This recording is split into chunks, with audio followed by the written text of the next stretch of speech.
할렐루야. 네, 오늘도 무슨 복을 받을까요?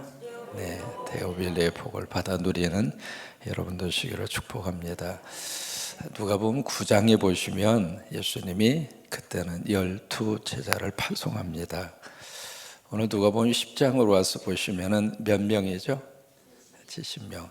근데 조금 이렇게 유심히 보시는 분들이면 목사님, 여기는 72명인데요. 그 질문을 할 수가 있습니다. 이제 성경이 여러 가지 많은 사본들이 있습니다. 그래서 이제 어느 사본을 따르냐에 따라서 70이 될 수도 있고 72명이 될 수도 있습니다. 그래서 영어 성경을 혹시 보시는 분들은 72라고 되어져 있을 겁니다. 한글 성경은 70이라고 되어 있습니다. 이렇게 보면 누가복음 9장에서는 몇 명이라고 그랬죠? 12명. 누가복음 10장에서는 몇 명? 70명. 그냥 70명으로 하죠. 뭐. 숫자가 지금 늘어나요? 줄어들어요? 늘어납니다. 그러니까 12, 그 다음에 70 또는 72 숫자가 무엇을 의미하고 있을까? 이게 어떤 12 하면은 우리 머릿속에 이스라엘의 12지파, 이스라엘 전체를 커버하는 숫자입니다. 그 다음에 70이나 72는 어떤 의미를 가지고 있을까? 전 세계입니다. 이게 숫자 속에 바로 그런 의미를 가지고 있는 거죠. 중요한 것은 1절에 보시면은 70명을 어떻게 하냐면 따로 세우십니다. 그리고 70명을 보내십니다. 누가? 주께서. 이게 중요한 거예요. 그러니까 따로 세우시는 분이 누구인가? 예수님이셨어요. 그리고 보내시는 분은 또 누구인가? 예수님이세요. 여러분, 교회 안에 일꾼을 누가 세우시는가? 주님이 세우셔요. 여러분들을 통해서 하나님이 세우셔요. 아멘이죠. 그게 이제 하나님께서 일을 해 가시는 하나님의 일하는 방법이세요. 그래서 따로 세우셔서 그들을 이제 예수님이 파송을 합니다. 우리 선교사님들을 누가 파송했을까? 주님이 파송하시고. 이 시간에도 우리 네팔의 우리 귀한 최덕수 선교사님 대입은 실시간으로 지금도 새벽제단을 함께 쌓아가고 계시는데 하나님이 파송하신 거예요. 그러니까 참 이게 그 사명이 있으니까 거기까지 가는 거죠. 그래서 이제 파송을 하는데 여기 1절에 그렇게 말씀을 하십니다. 친히 가시려고 하는 각 동네와 각 지역으로 둘씩 앞서서 보내셨다. 그러면 그 동네, 그 각 지역, 누가 그 동네와 지역에 가고 싶어 했어요? 예수님이세요. 그래서 친이라고 하는 단어가 그래서 나오는 겁니다. 예수님이 가고 싶은데 예수님이 가고 싶은 그 동네 그 지역으로 누구를 보내는가? 70명을 2명씩 짝을 지어서 보내시는 거예요. 우간다 지역에 주님이 가고 싶어 하는 거예요. 거기에 주의 종들을 보내시는 거예요. 헝가리 지역에 주님이 가고 싶으세요. 거기에 단기 선교팀을 보내세요. 필리핀 투브라고 하는 그 지역에 우리 중고등부 친구들을 누가 보내시는가? 주님이 보내세요. 왜요? 주님이 친히 거기에 가고 싶은 거예요. 이제 그곳으로 예수님이 둘씩 짝을 지어서 보냅니다. 이전에 추수할 것은 많은데 뭐가 적어요? 일꾼이 적어요. 이 영혼을 전도하고 선교하는 것을 뭐라고 표현했는가? 추수라고 표현했습니다. 전도를 많이 하면 할수록 천국 창고의 알곡이 늘어날까요? 줄어들까요? 늘어납니다. 여러분, 그래서 하나님이 선교를 그렇게 행복해 하시는 거예요. 왜? 하나님 나라의 창고가 늘어나는 거예요. 추수라고 말씀을 하시고 있잖아요. 그래서 일꾼이 적으니까 여기에 그 일꾼 적은 것을 어떻게 해결하는가? 추수하는 주인에게 청해라. 그러면 추수하는 주인은 누구일까? 하나님이시잖아요. 그래서 하나님에게 자꾸 요구하고 청을 해서 하나님, 추수할 일꾼을 보내주세요. 우리 성광교회에 선교하는 선교회 헌신자들을 보내주시옵소서. 같이 십자가를 세우게 하시고 같이 전도하게 하시고 같이 하나님 나라를 꿈꾸는 그런 추수하는 일꾼들을 하나님 많이 보내주옵소서. 아멘이죠? 그게요, 주님께서 기도하라고 하는 기도의 제목이에요. 3절에 여기에 명령을 하십니다. 가라! 그러면서 내가 보낸다. 그러니까 누가 보내시는가? 주님이 보내시는 거예요. 갈지어다 내가 너희를 보냄이 어린 양을 이리 가운데 보냄과 같도다. 여러분, 어린 양과 이리는요 도저히 함께 공존할 수 없어요. 어린 양은 이리에게 있어서는 사냥감이에요. 그러면 이 어린 양을 지금 어디로 보내는가? 이리로 보내요. 아니, 그 위험한 척 알면서 왜 보내시는가? 좀 막아주시지. 근데 여기 예수님께서는 가라는 거예요. 여러분, 선교를 하고 전도를 하는 것은 희생이 없이는 안 됩니다. 모든 것을 다 이렇게 보장을 받고 모든 안전과 모든 생명의 보호가 완벽하게 이루어지는 곳으로 가는 게 아닙니다. 그래서 마치 여기 2리터 속에 양을 보내는 것처럼, 그러니까 보내는 분의 심정이 얼마나 마음속에 그런 마음이 들겠어요? 그래서 내가 그쪽으로 보낸다. 바로 이제 그거예요. 보냄과 같도다. 선교 현장도 이렇게 다녀보면 그래요. 좀 안전한 지역이 있고요, 그렇지 못한 지역이 있습니다. 근데 그런 지역이라 할지라도 주님이 가라고 하면 아멘하고 또 가는 헌신자들이 있어요. 그러면서 이제 4절 말씀에 이건 9장하고 똑같습니다. 12제자를 파송할 때도 마찬가지였는데 이 70명을 보낼 때에도 전대나 배낭이나 신발 가지고 가지 말아라. 그래서 아무나 무난하지 말라, 인사하지 말라, 그 말이 아닙니다. 여기 전대나 배낭이나 신발 가지고 가지 말라, 가벼운 차림으로 가라, 그거죠. 그 준비하느라고 시간 낭비할 그런 시간이 없다, 이 긴급성을 의미하고 있고요. 또 하나, 하나님만 의지하고 가라, 그예요. 여러분, 특별히 선교 현장은 하나님이 역사하십니다. 그런 것들을 굉장히 많이 느끼게 되거든요. 하나님께서 강하게 역사하여 주셔서 선교 현장에 기적도 많이 일어나고, 콩고 지역에 거기에 딱 가보니까 지역 전체 주민들을 다 모아놓고 복음화 대회를 준비를 해놓으셨어요. 그래서 이제 탄자니아 지역입니다. 콩고가 아니라 탄자니아 지역에 거기 가서 이 복음화 대회를 하는데, 가기 전부터 이 마귀와 사탄이 얼마나 그 복음화 대회를 방해하는지. 근데 그 속에서도 성령의 귀한 역사와 능력이 강력하게 일어나서 그 동네 사람 전체가 다 복음으로 하나가 되고, 마귀와 사탄이 떠나가고 귀신이 떠나가고, 그게 성령의 거룩한 역사예요. 그러니까 하나님 의지하고 가면 하나님께서 강하게 역사를 하셔요. 그러니까 하나님 절대적으로 의지하고 가라고 하는 거예요. 그래서 길에서 사람을 만나면 무난하지 말라, 그 이야기는 인사하지 말라, 그 말이 아닙니다. 인사하느라고 시간 낭비하지 말아라, 그예요. 한 영혼이라도 살려야 되고 한 영혼이라도 전도해야 되는데, 거기 앉아서 그냥 옛날 이야기하고 서로 주거니 받거니 그러면서 시간 보내지 말라, 그예요.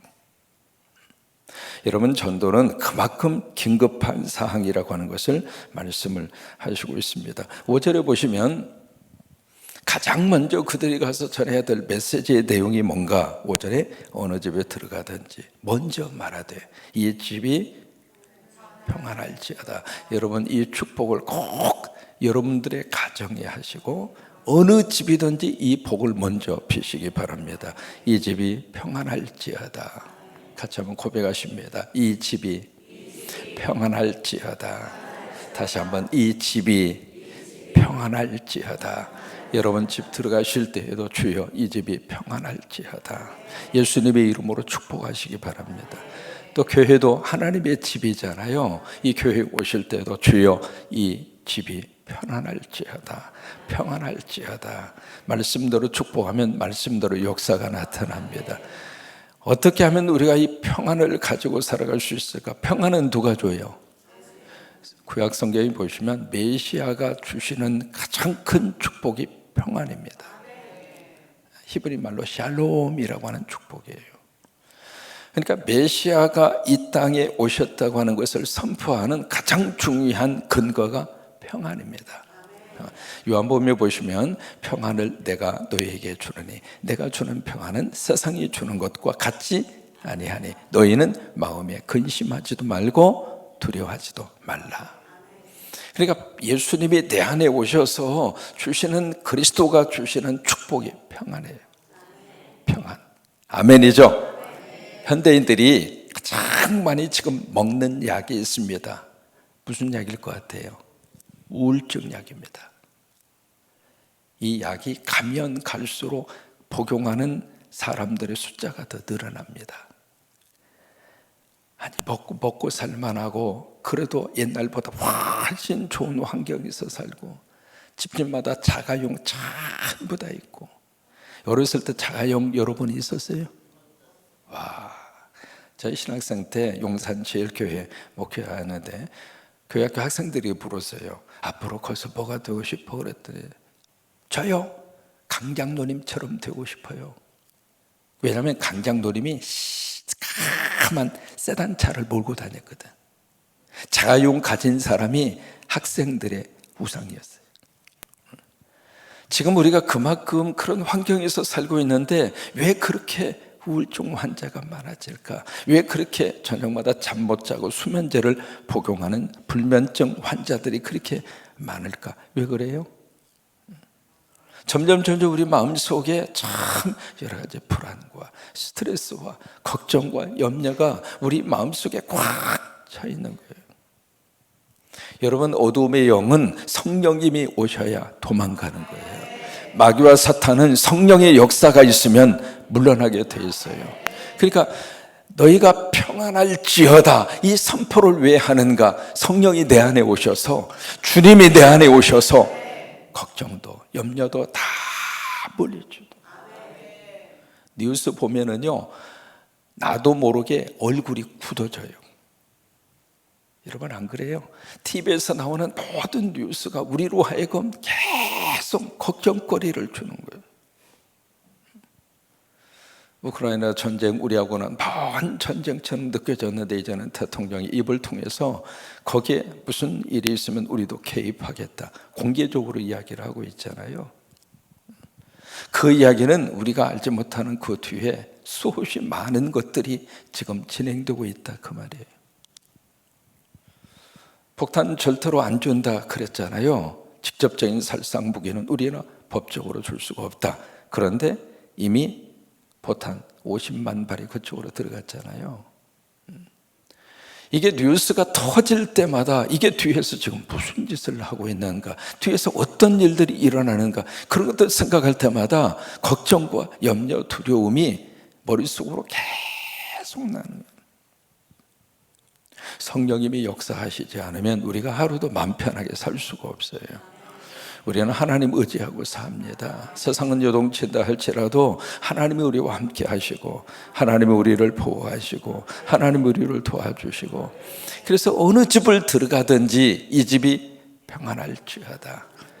여러분, 먼저 우리 딱 선포해서 우리 가정이 편안한 가정이 되세요.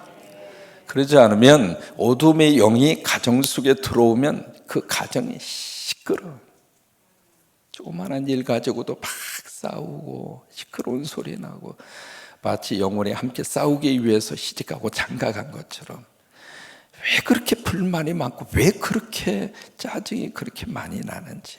왜 그래요? 가정 속에 성령이 역사하셔야 그런 것들이 사라지는 거예요. 살다 보면 마음에 들 수도 있고 안 들 수도 있고, 내가 내 마음을 모르고 사는 것이 인간인데, 그렇잖아요.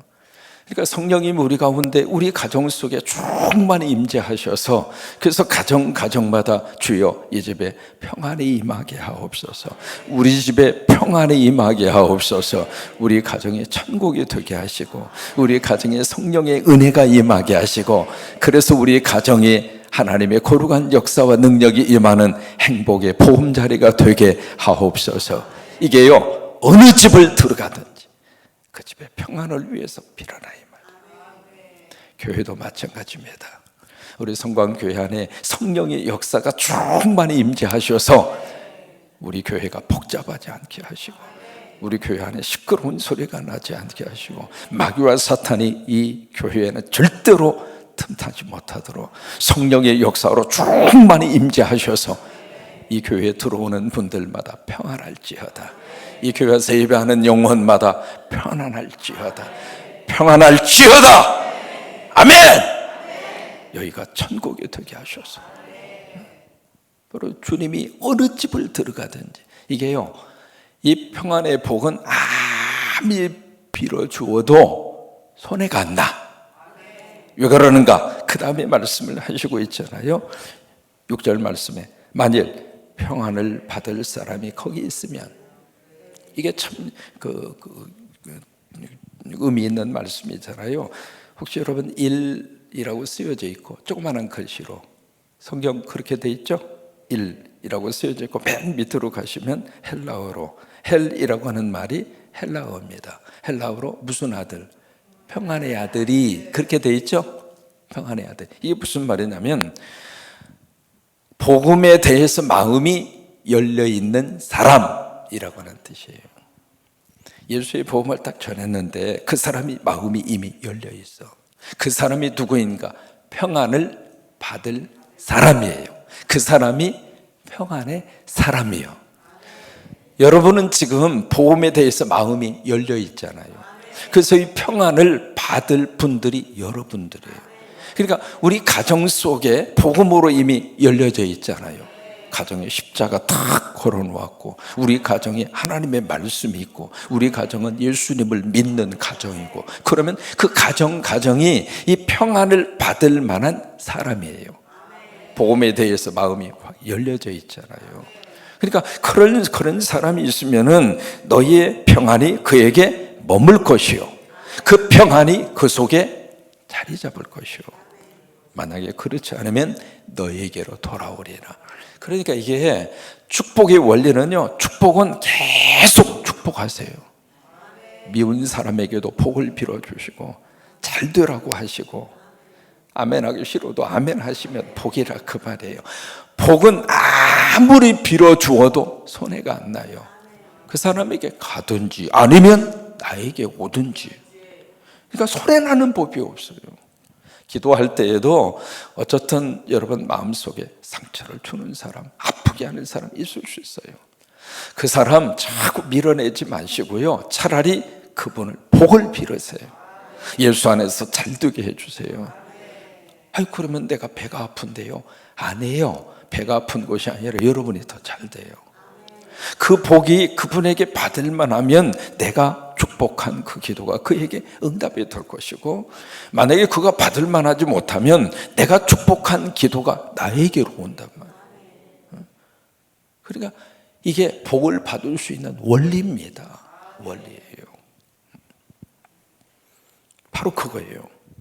그러면서 7절 말씀에 그 집에 유하며 추는 것을 먹고 마시라. 일꾼이 그 삭슬 받는 것이 마땅하니라. 이 집에서 저 집으로 들들어 옮기지 말아라.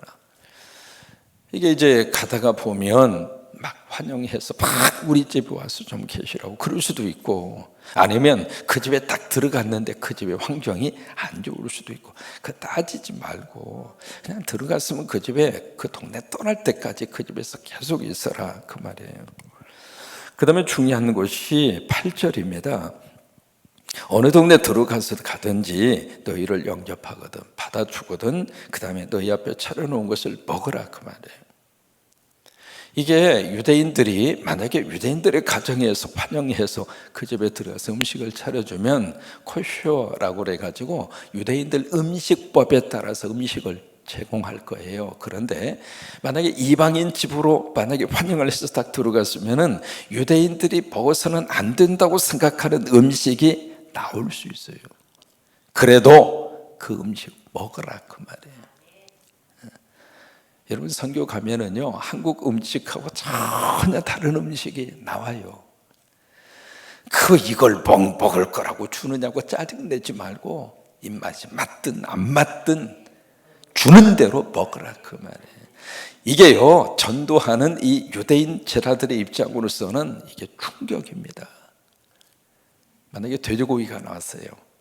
그 돼지고기가 딱 나왔는데 그 돼지고기 먹으라 그 말이에요. 이게 복음 앞에서는 음식 문화의 차별이 무너지는 거예요. 이게요. 그러니까 어느 나라든지 각자 고유의 음식 문화가 있습니다. 음식 문화. 그 음식 문화를 자꾸 우리의 시각으로 그 음식 문화를 막 깎아내리고, 예를 들면 네팔에 가시면 네팔 사람들의 주식은 카레입니다. 카레인데 그 카레도 그냥 먹는 것이 아니라 손으로 먹어요. 그래서 이제 처음에 가서 이렇게 먹다 보면 그 카레가 물컹물컹 하잖아요. 그 손으로 이렇게 비벼가지고 손으로 이렇게 했는데 먹을 때도 이렇게 쪽쪽쪽 빨아서 그렇게 먹는데 처음에 그게 이제 익숙하지가 않는 거예요. 익숙하지가. 근데 그렇게 먹으라 그 말에 같이 손 빨아서 쪽쪽쪽 빨아서 그렇게 먹으라는 거예요. 그러니까 복음 앞에서는 인간이 생각하고 있는 보는 문화의 차별이 다 무너진다는 거예요. 복음 앞에서는. 그래서 9절에 거기 있는 병자를 고치고 하나님의 나라가 너에게 가까이 왔다고 선포를 해라, 그거예요. 10절에 어느 정도에 가든지 환영하지 않으면 나올 때 신발에 먼지를 떨어버려라. 저주를 선포하는 거죠. 우리하고 당신하고 상관이 없습니다. 그것을 선포하는 거죠. 그러면서 13절에 고라신, 벳사다라고 하는 지역이 나오고요, 15절에 가버나움이 나옵니다. 이 세 지역 자체가요, 모두가 다 복음을 거부한 동네입니다. 고라신, 벳사다, 가버나움에서 조금만 올라가면 고라신, 벳사다 동네가 있던 그 흔적을 볼 수 있습니다. 그 흔적을 이렇게 지나면서 무슨 생각이 들었느냐면, 가버나움은 그 당시에 굉장히 큰 도시였습니다.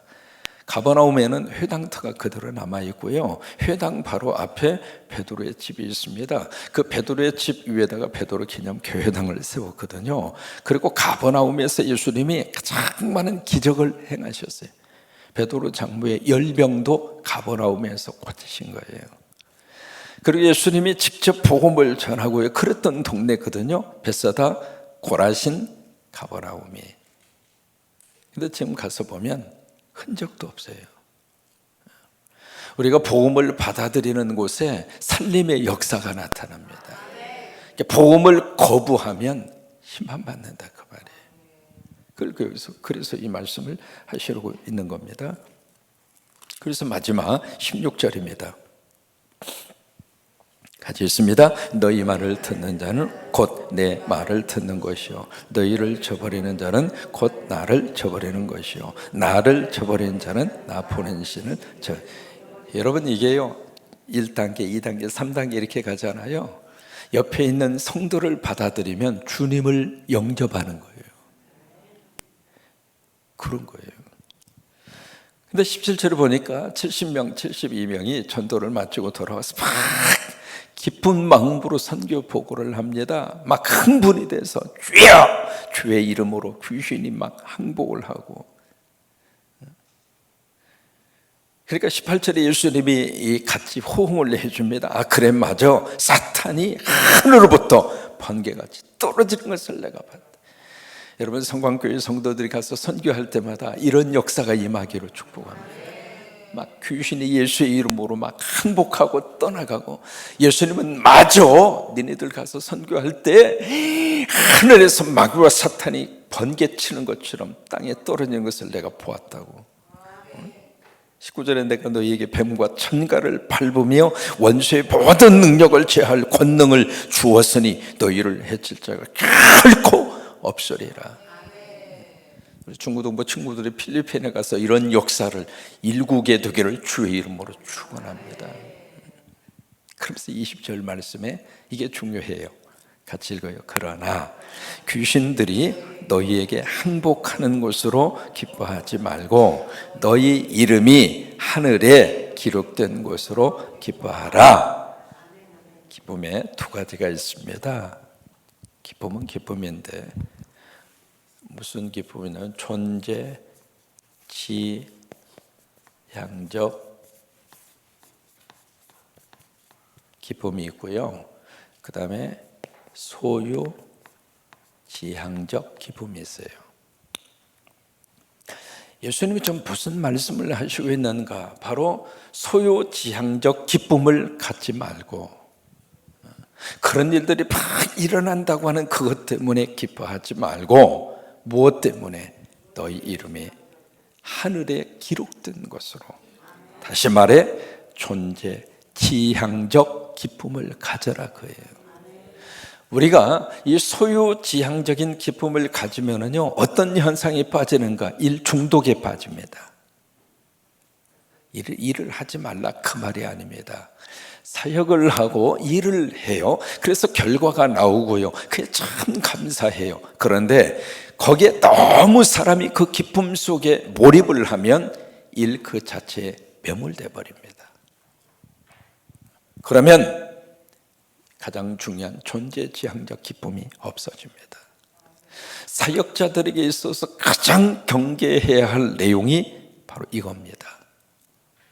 제가 평생 목회자로 살았습니다마는 목회자들이 가장 빠지기 쉬운 것이 바로 이겁니다. 열심히 해야죠. 열심히 하긴 하는데 사실은 그 열심 그 자체 속에 너무 거기에 흠뻑 젖다가 보면 가장 중요한 존재지향적 기쁨이 사라지는 거예요. 여러분, 이 소유지향적 기쁨이라고 하는 것은요, 이게 일시적입니다. 영원하지 않습니다. 근데 존재지향적 기쁨은 영원합니다. 그 기쁨은 빼앗기지 않습니다. 여기 예수님은 70명의 이체라들에게 그것을 가르쳐 주고 있는 거예요. 20절 다시 한번 고백합니다. 그러나 귀신들이 너에게 항복하는 것으로 기뻐하지 말고, 이게 소유지향적 기쁨이라 그 말이에요. 그것을 하지 말라 그 말이 아닙니다. 그러나 그것으로 너희의 삶의 의미와 목적으로 근거를 삼지 말라 그 말이에요. 왜냐하면 귀신들이 항복하게 하는 것은 우리가 하는 것이 아니라 하나님이 하시는 거니까. 여기에 너무 기뻐하다 보면 내가 이 일을 하는 것으로 착각하니까 그건 아니지 않느냐 그 말이에요. 여러분, 성령님이 역사하시면 귀신 항복하잖아요. 그죠?